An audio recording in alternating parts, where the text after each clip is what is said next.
آزاد امیدوار برائے قانون ساز اسمبلی حلقہ شرقی باغ چودھری اعجاز احمد کھٹانہ کی سجاد شہید پریس کلب میں پریس کانفرنس میں انہوں نے صحافیوں کے سوالات کا جواب دیتے ہوئے حلقے کے مسائل کو اجاگر کیا اور اپنا نظریاتی منشور میڈیا کے سامنے رکھا۔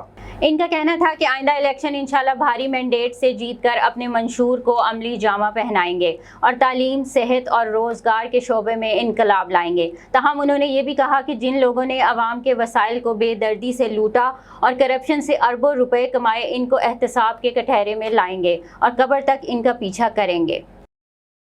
سازی کی ہے اور نہ کسی کو کوئی عہدہ دیا ہے، نہ کوئی تنظیم سازی کی ہے، ٹھیک ہے، اس حوالے سے۔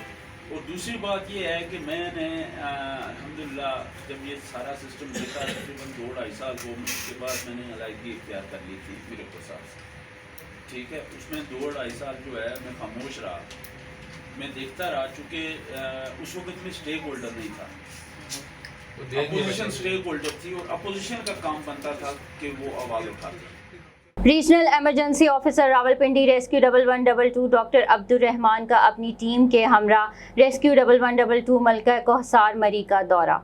مری کے ریسکیو اسٹیشنز، کنٹرول رومز میں تمام شعبہ جات کا معائنہ کیا۔ دورے کا بنیادی مقصد کسی بھی ہنگامی صورتحال پر قابو پانے کے لیے ریسکیو مری کی استعداد کار کو جانچنا اور دستیاب وسائل سے آگاہی کے ساتھ ساتھ ضروریات کا جائزہ لینا شامل تھا۔ شہریوں کو بروقت ریسکیو سروس کی فراہمی کی تشکیل دی گئی۔ ایمرجنسی کور پلان پر incharge emergency officer Hamza Ali Khan نے تفصیلی دستیاب وسائل پر بریفنگ دی اور گرمی کے سیزن میں تحصیل مری میں پیش آنے والے حادثات پر بہتر ایمرجنسی سروس مہیا کرنے کی ہدایات بھی جاری کیں۔